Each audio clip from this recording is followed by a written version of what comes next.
My name's Ron, and this is my wife Erin, and we started the adoption process 7 years ago.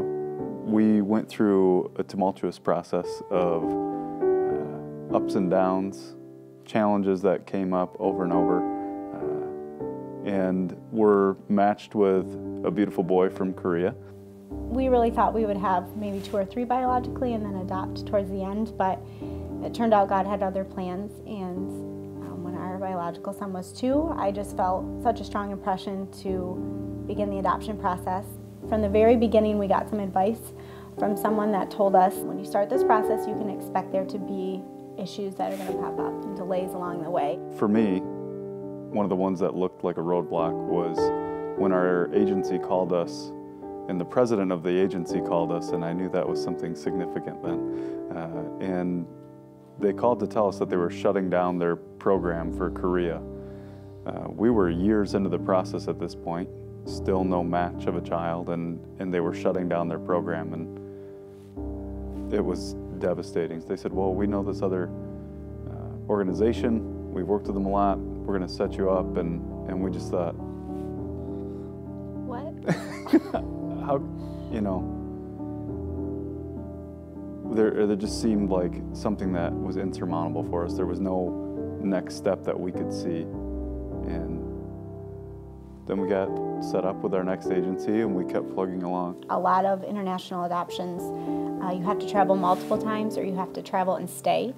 Korea was one time, it was for 5 to 7 days, and to me that looked really good because I couldn't imagine going to meet a child and then leaving them. After our adoption agency ended up dropping us, we then got a letter in the mail from our new adoption agency that said Korea court system and legal system over there had changed some protocol, and it would now be required that we made 2 trips to Korea.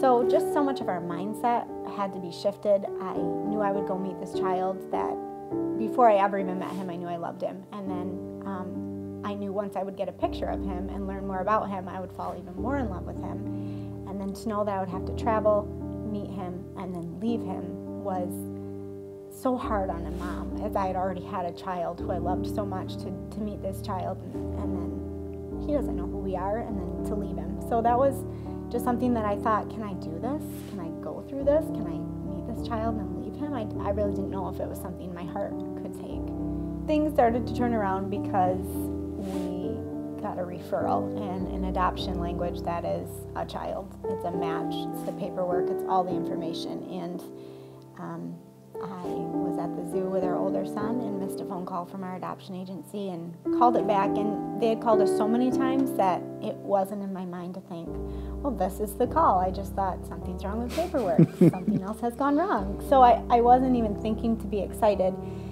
and I got the phone call, and she said, you have a little boy. And I just remember thinking, what? Because I kind of never thought the day would come sometimes. And she gave me kind of the rundown of all of his information, how old he was, and when he was born. And I got off the phone and I called him, and he didn't answer his phone. But that day, once you get a picture, that really changes things, because you're hoping and dreaming of this child, but then they send you a picture, and it's kind of almost a way to show off to people that we're asking every day, like, here he is, here's our son. And I think people were like, oh, okay, here we go. It was such a physical, tangible, evident thing that here is this next stage, this next step, and then we could come up with a room because we knew what the gender was, and a name because we knew what the gender was. So that really just brought a lot of excitement. So through all the challenges and struggles that didn't end with the picture that we got, today we have our beautiful boy home, and he's 4. And a year after he was home, our agency was doing our last follow-up visit, and the lady who was in our home asking questions about, you know, how he's doing and everything else, was getting ready to walk out the door. She was putting her shoes on, and she said, I know you guys have had a really hard time with this, but Korea needs more families back in their program. There's a lot of little boys that need a home. Would you consider starting the process again? And she was kind of standing behind her going like this. And I said, yeah, send us the paperwork. And now we have another son home. So we have a 2-year-old little boy who's wonderful, and the process went, everything that went wrong with our first one went right with our second one, and it was wonderful. Now our house is loud.